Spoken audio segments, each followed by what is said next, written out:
Alt-R.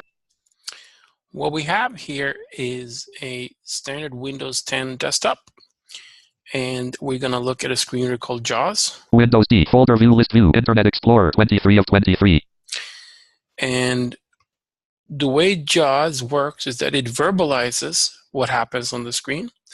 So we can press commands to tell us where we are located. Title is Desktop 1. And it tells us we're on our desktop. And we're going to do two short demonstrations here. One is going to be with opening Word and doing a bit of typing, and one is going to go on a very brief internet. So I can access the icons on desktop by pressing the first letter, or I can use my arrow keys. But I'm going to press Word. W, Word 22 of 23. And I'm going to hit Enter to open that. Enter. Opening Word. Document 1 compatibility mode Word. Print view, edit. So now we have our standard Word Office 2016 open. And keep in mind that JAWS is accessible with all Office productivity applications and most other applications out there. And JAWS has become the most popular screen reader because it has a built-in scripting language called J. And it allows you to accommodate for scripts and more complex screens. So in the short way, we can just type words and JAWS will tell us what we're typing. H-E-L-L-O, hello. A-E-R-E here. I-S-J-U-S-T, just. A-S-H-O-R-T, short. T-E-S-T, test. T-O-2-S. E-E-C. H-O double how. I-T it, the O-R-K-S works, period. So JAWS is typing as I speak, and JAWS is also speaking the word as I press the spacebar or punctuation. And then I can use my standard keyboard navigation to navigate this. Top of file. Hello, here is just a short test to see how it works. So with the built-in accessibility and JAWS, you do have access to all the Office suites and all the productivity applications and most mainstream applications such as QuickBooks and web-based applications and so forth. I'm going to close this and we're going to open a web browser instead. Alt F4, Microsoft Word. Want to save? Don't save button. JAWS version 2019. We're going to go back to my desktop. Windows D, folder view, list view, Word. But instead of pressing W for Word, we're going to press I for Internet Explorer. I, Internet Explorer 20, enter. Internet Explorer. NPR: National Public Radio: News and Analysis. Windows up arrow. And here we have the NPR website. RSS feeds, page has 7 read.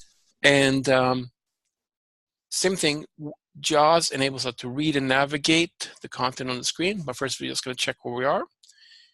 So we press a keyboard command called Insert and T to do that.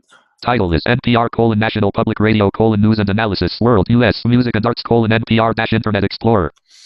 So that tells us the name of the web page as well as the program we are in.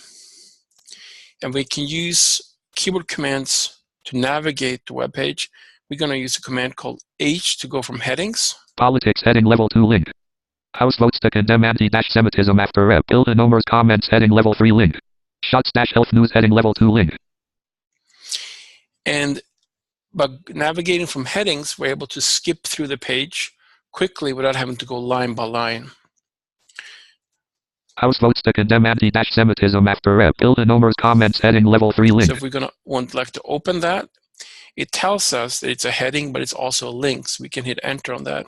Here's where the cited user, we just hit double click. Enter. House votes to condemn anti-Semitism after Rep. Ildenomers comments heading level 3 link. NPR: National Public Radio: News and Analysis. World, US, Music. And then that page opens and it just starts reading from the top. But I'm going to go to the top of the page. After Illinomer Israel comments, House votes to condemn anti-Semitism. And then I'm going to go to the top of the page of the article, and I'm going to press H again to go to the heading. Politics heading level 3 link. House votes to condemn anti-Semitism. National heading level 3 link. House votes to condemn anti-Semitism after Rep. Omer's comments heading level 1. And then I'm going to start reading the page. List of 4 items. Facebook button, Twitter button, Flipboard button, email button, list end, March 7th, link Susan Davis. Rep. Ilhan Omar D-Min appears at a House Education and Labor Committee markup on Wednesday. J. Scott Applewhite/AP. The House approved a resolution Thursday to condemn anti-Semitism, Islamophobia, racism, and other forms of bigotry in a move that Democrats hope will quell the latest uproar over Rep. Ilhan Omar's criticism of Israel. The vote on the measure was 407-23. The 23 opposed were all Republican lawmakers. For the second time in as many months, the freshman Minnesota Democrat has provoked contentious debate on Capitol Hill over rhetoric that many lawmakers, including senior Democrats, view as anti-Semitic. Okay. So it gives you an idea about how you can navigate and access the web. Alt F4, JAWS Home Use. Alt Windows Z.